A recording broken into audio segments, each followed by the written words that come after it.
Haleluya, puji Tuhan. Salam sejahtera Bapak, Ibu, Saudara-saudari keluarga GPD LSAD Magelang.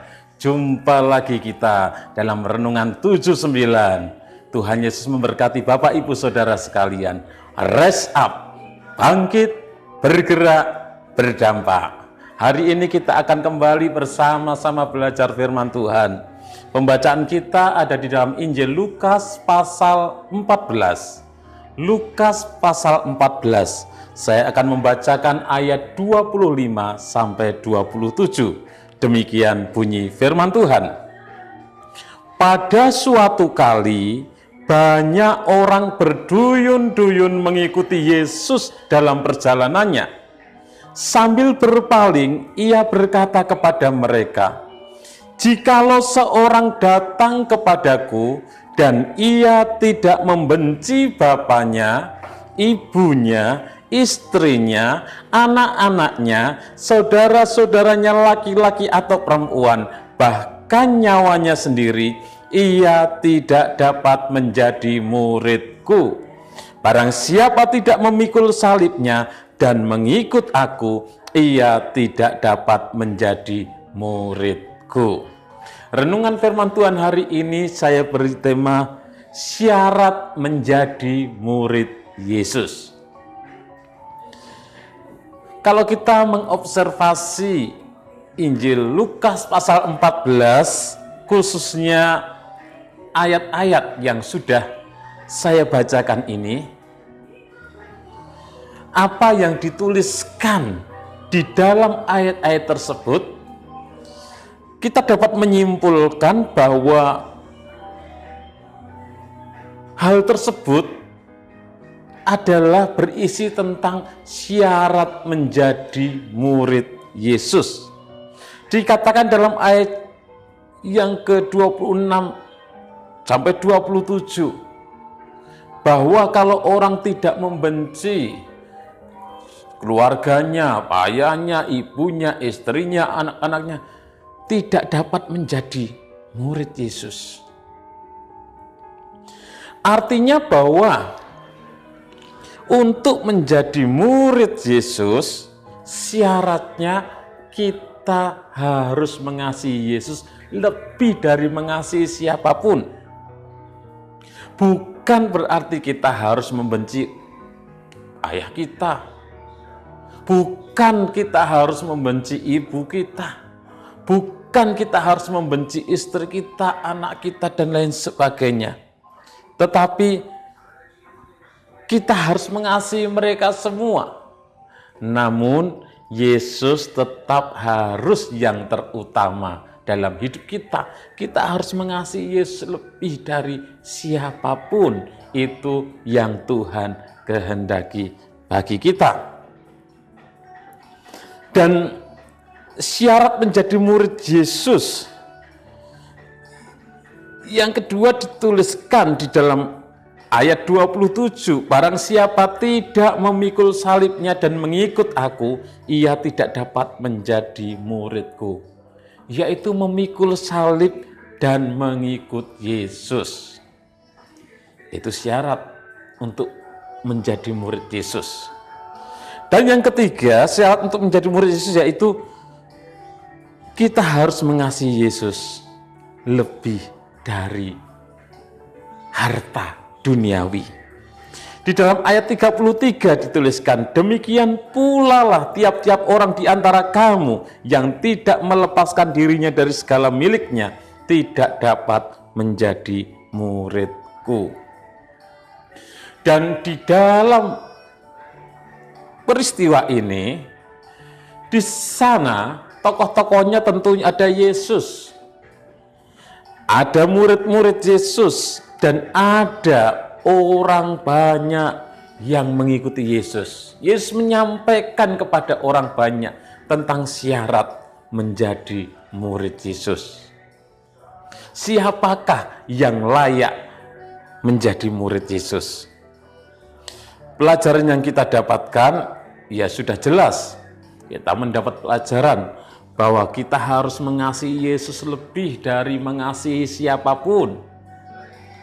supaya kita layak menjadi murid Yesus, dapat menjadi murid Yesus. Kita harus memikul salib dan mengikuti teladan Yesus, mengikuti apa yang Yesus katakan, perintahkan bagi kita. Dan selanjutnya kita harus mengasihi Yesus lebih dari apapun, lebih dari segala harta duniawi. Aplikasi dalam kehidupan kita sehari-hari, Bapak Ibu Saudara, bahwa kita sebagai umat-umat Tuhan, Tuhan menghendaki kita mengasihi sesama kita seperti mengasihi diri kita. Siapapun mereka, bahkan Yesus mengajarkan kita harus mengasihi musuh kita. Orang yang berbuat jahat kepada kita, kita harus tetap mengasihi mereka. Tetapi untuk menjadi murid Yesus, syaratnya kita harus mengasihi Yesus lebih dari mengasihi siapapun.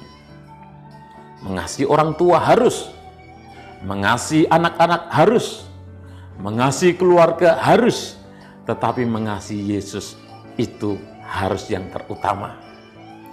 Ada banyak orang, ada beberapa orang yang mengasihi manusia lebih dari mengasihi Tuhan. Itu yang tidak dikehendaki oleh Tuhan. Sebagai contoh, ada beberapa orang ketika mereka mencari pasangan hidup dan mereka berkenalan dengan seseorang yang tidak seiman dan mereka memilih meninggalkan Yesus. Demi untuk apa? Untuk menikah dengan orang tersebut yang tidak percaya kepada Yesus, meninggalkan Yesus hanya untuk pasangan hidup. Orang tersebut mengasihi pasangan hidupnya lebih dari mengasihi Yesus. Dan tentunya orang tersebut tidak layak menjadi murid Yesus. Karena yang Yesus mau, kita mengasihi Yesus lebih dari kita mengasihi siapapun juga. Saya sebagai hamba Tuhan, ya mengasihi istri, mengasihi anak-anak, mengasihi keluarga. Tapi saya harus mengasihi Yesus lebih dari saya mengasihi semuanya. Yesus harus menjadi yang terutama di dalam hidup saya. Bahkan juga dalam kehidupan Bapak Ibu Saudara yang dikasihi Tuhan. Yang kedua, bahwa kita harus siap memikul salib. Kita harus siap menderita karena kita menjadi pengikut Kristus. Di dalam mengikut Kristus, kadangkala kita dinomorduakan, ada orang-orang yang tidak seiman, yang tidak menyukai kita, karena kita pengikut Kristus. Karena kita tidak seiman dengan mereka, karena kita percaya kepada Yesus, sehingga mereka tidak menyukai kita.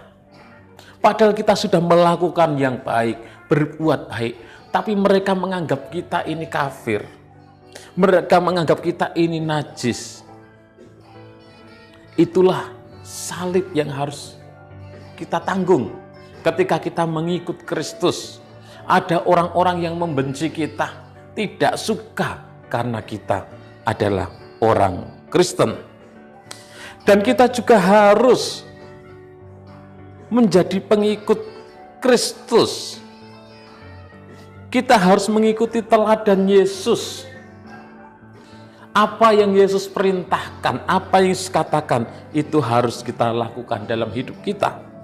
1 Petrus 2 ayat 21 dituliskan, sebab untuk itulah kamu dipanggil, karena Kristus pun telah menderita untuk kamu dan telah meninggalkan teladan bagimu, supaya kamu mengikuti jejaknya. Jadi kita harus mengikuti jejak Kristus, apa yang Yesus teladankan, di mana Yesus mengasihi semua orang. Kita pun harus mengikuti teladannya, mengasihi semua orang. Dan juga dikatakan dalam Yohanes 14 ayat 15, jikalau kamu mengasihi aku, kamu akan menuruti segala perintahku. Kita harus mengikuti apa yang Tuhan perintahkan dalam kehidupan kita sebagai umat-umat Tuhan, sebagai murid Kristus. Kita harus mengikuti perintah dari guru kita.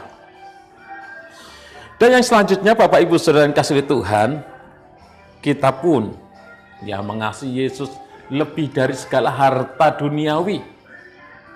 Jangan karena harta kita meninggalkan Tuhan. Jangan karena jabatan kedudukan kita meninggalkan Tuhan. Karena segala apa yang ada di dalam dunia ini akan binasa. Segala hal, mobil, rumah, uang, emas yang ada di dalam dunia, semua akan binasa. Tidak kekal segala hal yang ada dalam dunia ini. Tapi ketika kita mengasihi Yesus lebih dari segalanya, kita akan memperoleh kehidupan yang kekal di dalam Kristus. 1 Yohanes 2 ayat 15-17 dituliskan, janganlah kamu mengasihi dunia dan apa yang ada di dalamnya. Jikalau orang mengasihi dunia, maka kasih akan Bapa tidak ada di dalam orang itu. Sebab semua yang ada di dalam dunia, yaitu keinginan daging dan keinginan mata, serta keangkuhan hidup, bukanlah berasal dari Bapa, melainkan dari dunia. Dan dunia ini sedang lenyap dengan keinginannya. Tetapi orang yang melakukan kehendak Allah tetap hidup selama-lamanya. Kita memang masih hidup di dunia. Kita perlu uang, kita perlu fasilitas, sepeda motor, mobil, rumah. Kita perlu fasilitas itu. Tetapi biarlah hati kita mengasihi Yesus lebih dari harta duniawi, benda-benda yang ada di dunia. Itu yang Yesus kehendaki, sehingga kita layak menjadi murid-murid Yesus. Tuhan Yesus memberkati Bapak, Ibu, Saudara semuanya yang sudah dengan setia mengikuti Renungan 79. Kiranya ini menjadi berkat bagi kita semua. Bagi Bapak Ibu Saudara yang ingin didoakan dengan pokok doa tertentu atau ingin menyampaikan kesaksian, dapat menyalurkan melalui chat WhatsApp di nomor 0813 2742 0088. Mari kita berdoa. Terima kasih Tuhan, Engkau Allah yang sudah terlebih dahulu mengasihi kami. Engkau sangat mengasihi kami, sehingga Engkau menebus kami. Engkau memberikan nyawamu menggantikan kami. Engkau mati di atas kayu salib untuk menebus kami. Terima kasih Tuhan.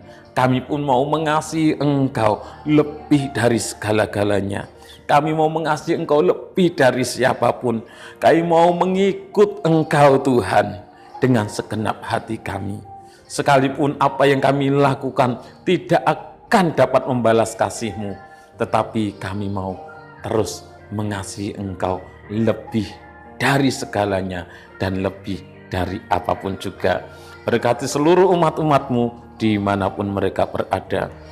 Kasih setiamu Tuhan dari selama-lamanya sampai selama-lamanya atas kami keluarga GBD LSAD Magelang yang takut akan Engkau dan keadilan-Mu bagi anak cucu kami.